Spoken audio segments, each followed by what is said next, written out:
21 दिन तक आपने एक काम सही से कर लिया तो आपकी इंग्लिश में वो बदलाव आ सकता है, वो चेंजेस आ सकते हैं जिसे आप महीनों से ढूंढ रहे हैं। कोर्स नॉट वो कोई वोकैबुलरी याद करना नहीं है, ग्रामर रूल्स को रटना नहीं है, या फिर 2 घंटे की वीडियोस को वॉच करना नहीं है। रियल गेम कुछ और है, बिकॉज इंग्लिश सीखते समय हम कुछ ऐसी मिस्टेक्स कर रहे होते हैं जिसके बारे में हमें कोई अवेयरनेस ही नहीं होती कि हाँ हम ये गलती कर रहे हैं और हमें ये सुधारना है। लाइफ में इंग्लिश सीखने की कोशिश करते रहते हैं पर उसको इस्तेमाल करने की कोशिश नहीं करते, उसको प्रैक्टिस करने की कोशिश नहीं करते। इसी के कारण सालों तक इंग्लिश पढ़ने के बाद भी बोलने के टाइम पर आपका दिमाग ब्लैंक हो जाता है। आज की वीडियो में मैं आपको 21 दिनों का वो सिस्टम बताने वाली हूँ, वो भी सिर्फ 5-6 पॉइंट्स। टू बी ट्रू, ये स्टेप्स इतने ज़्यादा पावरफुल हैं, अगर आपने एक बार इनको यूज़ कर लिया तो आप लाइफ टाइम इसका रिजल्ट नहीं भूल सकते। One crucial thing, there is no unnecessary vocabulary list और ग्रामर रूल्स के साथ शेयर करूंगी वो प्रैक्टिकल चीज़ें जो एक इंग्लिश लर्नर को एग्जैक्टली आनी चाहिए और उसे यूज़ करनी चाहिए। अगर आपने ये सिस्टम 21 दिनों तक ऑनेस्ट तरीके से फॉलो किया डेफिनेटली आपको अचीवमेंट मिल जाएगी। Hi everyone, welcome back to my channel Language Success. This is Pooja, your English and Soft Skills trainer. और आज की वीडियो में मैं आपके साथ शेयर करने वाली हूँ 21 दिन का एग्जैक्ट प्लान जो आपको एग्जैक्टली फॉलो करना है इंग्लिश कम्युनिकेशन को डेवलप करने के लिए। आज की वीडियो खासकर उन लोगों के लिए जो बहुत टाइम से इंग्लिश सीख रहे हैं पर अभी भी उसी लेवल पर स्टक हैं। इंग्लिश समझ लेते हैं पर बोलते वक्त हेजिटेट करते हैं। आपको वर्ड्स पता होता है पर आप सेंटेंसेस फ्रेम करके नहीं बोल पाते। ग्रामर भी सीख रहे हैं पर आपको ये नहीं पता कि रियल लाइफ में ग्रामर को यूज कैसे करना है। ये सिचुएशन भी इसी तरीके की है तो इस वीडियो को लास्ट तक जरूर देखना। सबसे पहली और सबसे इंपॉर्टेंट चीज, stop treating English just like a subject. ऐसे लोग इंग्लिश सीखते समय क्या करते हैं, वो एक नोटबुक लेते हैं, वोकैबुलरी लिखते हैं, सेंटेंसेस लिखते हैं, फ्रेजेस लिखते हैं और बाद में सोचते हैं कि इतना सारा करने के बाद भी मेरी इंग्लिश इंप्रूव क्यों नहीं हो रही। ऑफ कोर्स नॉट, इंग्लिश इस तरीके से इम्प्रूव नहीं हो सकती because English is not a subject, it's a skill and you have to practise it. English कोई ऐसा सब्जेक्ट नहीं है जिसे पढ़कर मास्टर किया जा सकता है। स्विमिंग की किताब पढ़कर स्विमर नहीं बन सकते, ड्राइविंग के रूल्स पढ़कर आप ड्राइवर नहीं बन सकते। उसी तरह इंग्लिश के रूल्स पढ़कर आप ऑटोमेटिकली गुड स्पीकर नहीं बन सकते। Exactly, speaking requires speaking. इसीलिए 21 दिनों में सबसे पहला रूल होना चाहिए नहीं करना, आउटपुट बढ़ाना। एग्जैक्टली, तो जितनी इंग्लिश आप सुनते हो, पढ़ते हो, देखते हो वो आपका इनपुट है। आप खुद बोलते हो, लिखते हो, एक्सप्रेस करते हो, that would be output and you have to give a good attention on that. Learners की सबसे बड़ी प्रॉब्लम होती है वो इनपुट पर ज़्यादा फोकस करते हैं, आउटपुट को इग्नोर कर देते हैं। 21 दिनों तक एक रेशियो रखिए, learn something and immediately use it. ये बात करते हैं पॉइंट नंबर 2 की, विच इज ट्रांसलेशन की हैबिट तोड़नी है। यह है दूसरी और बहुत बड़ी प्रॉब्लम, हिंदी इंग्लिश ट्रांसलेशन। बहुत सारे लर्नर्स का ब्रेन इंग्लिश बोलते समय इसी तरीके से काम करता है। सबसे पहले हिंदी थॉट आया, हिंदी सेंटेंस बना, फिर उसकी इंग्लिश ट्रांसलेशन हुई, फिर ग्रामर रूल्स को चेक किया, प्रोनाउंसिएशन का डर आया और फाइनली वो ये सोचते हैं कि चलो मैं हिंदी में ही बोल देता हूँ। अगर आपके साथ भी ऐसा होता है तो अगले 21 दिनों में पूरा इंग्लिश में सोचना स्टार्ट नहीं करना है। ये भी एक कॉमन मिस्टेक है। लोग सोचते हैं कि आज मैं ये टारगेट रखता हूँ कि आज मैं सिर्फ इंग्लिश में ही सोचूंगा। तो इंग्लिश का लोड दिमाग पर एकदम से पड़ता है तो लास्ट में एक आवाज़ निकलती है कि भाई रहने दो, कोई बात नहीं। इंस्टेड ऑफ दिस आपको स्मॉल इंग्लिश की हैबिट डेवलप करनी है। जी, स्मॉल इंग्लिश थिंकिंग डेवलप करनी है। अपनी पूरी लाइफ इंग्लिश में नहीं बदलनी, बट डेली के छोटे छोटे एक्शंस आपको इंग्लिश में सोचने हैं। ये सिर्फ तभी होगा जब आप अपनी डेली एक्टिविटीज़ को इंग्लिश में कनेक्ट कर पाएंगे। कर रहे हैं, जो आप देख रहे हैं, जो आप प्लान कर रहे हैं, जो आप डिसाइड कर रहे हैं, उन छोटे छोटे एक्शंस को इंग्लिश में सोचना स्टार्ट करो, प्रैक्टिस करने की कोशिश करो, चीज़ों को धीरे धीरे अपनी इंग्लिश में प्रोसेस करना शुरू करो। Point number 3 we have vocabulary नहीं, यूजेबल इंग्लिश को डेवलप करो।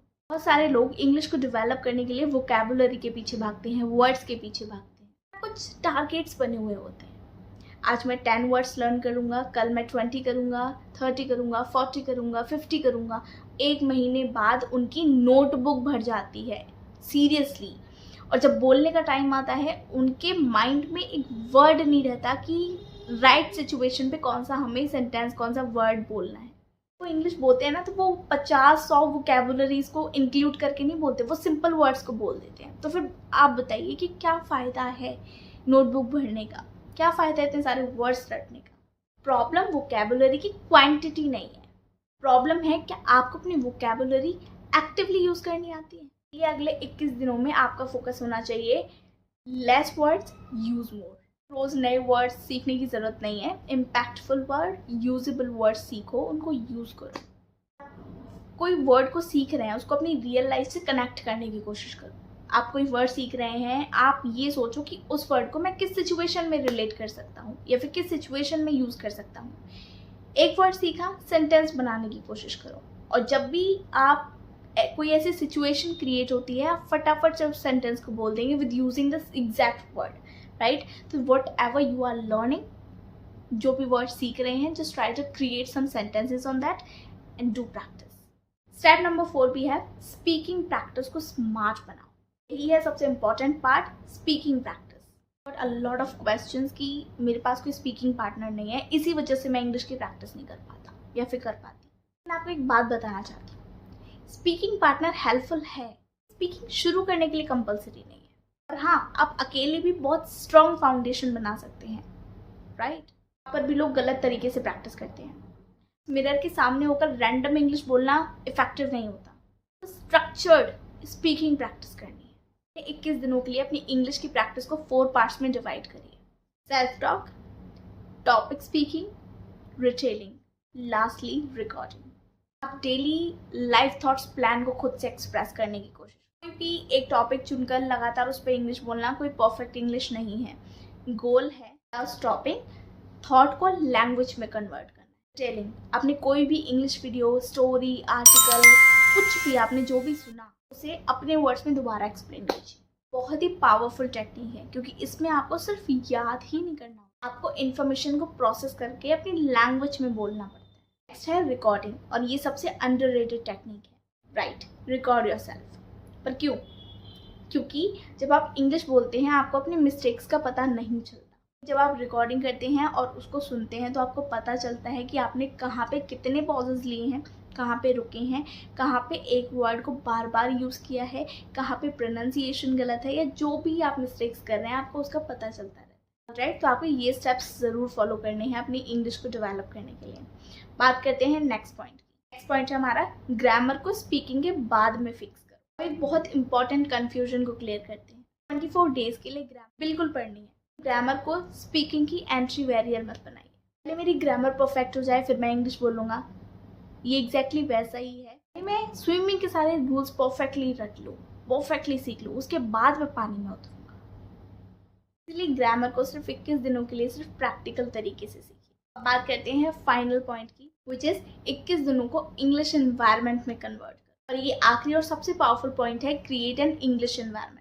अब आप मुझसे बोलेंगे कि मैम मेरे पास ऐसा कोई भी पर्सन नहीं है जो इंग्लिश में बात करे। इस बात के ऊपर मैं एक बात बोलना चाहूँगी कि इन्वायरमेंट हमेशा नहीं बनता, sometimes you have to create it. आपका फ़ोन इंग्लिश में हो सकता है, आपकी यूट्यूब फीड इंग्लिश में आ सकती है, डेली कुछ टाइम इंग्लिश पॉडकास्ट या फिर इंग्लिश वीडियोज़ देख सकते हैं, इंग्लिश में सर्च कर सकते हैं, आप अपनी नोट्स या फिर रिमाइंडर को का कुछ हिस्सा इंग्लिश में रख सकते हैं, आप इंग्लिश को पढ़ सकते हैं। इट्स इम्पॉर्टेंट, आप इंग्लिश को सिर्फ स्टडी टाइम तक लिमिटेड मत रखिए। Now from today onward English में जीना शुरू करिए। छोटी छोटी चीज़ें इंग्लिश में एक्सपोज करना शुरू करिए।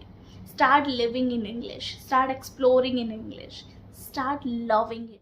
आप इंग्लिश में जीना सीख जाएंगे, इंग्लिश आपको बहुत नॉर्मल लैंग्वेज लगेगी। अगर आप सच में 21 दिनों तक अपनी इंग्लिश पर काम करना चाहते हैं तो इस वीडियो को सिर्फ देखिए मत, सब्सक्राइब कर लीजिए इस चैनल को, वीडियो को लाइक कर दीजिए, इस वीडियो को शेयर कर दीजिए जो सच में इंग्लिश बोलना सीखना चाहते हैं। हमेशा याद रखिएगा 20 days is just not a finish line. वो चीज़ें हैं जो आपको 21 दिनों में आपकी इंग्लिश को एक डायरेक्शन दे सकती है। This is all about today's video. If you like this video, the like button, share and subscribe to this channel. I'll catch you again in the next video with a धमाकेदार topic. I'll catch you in the next video. तब तक के लिए see you again.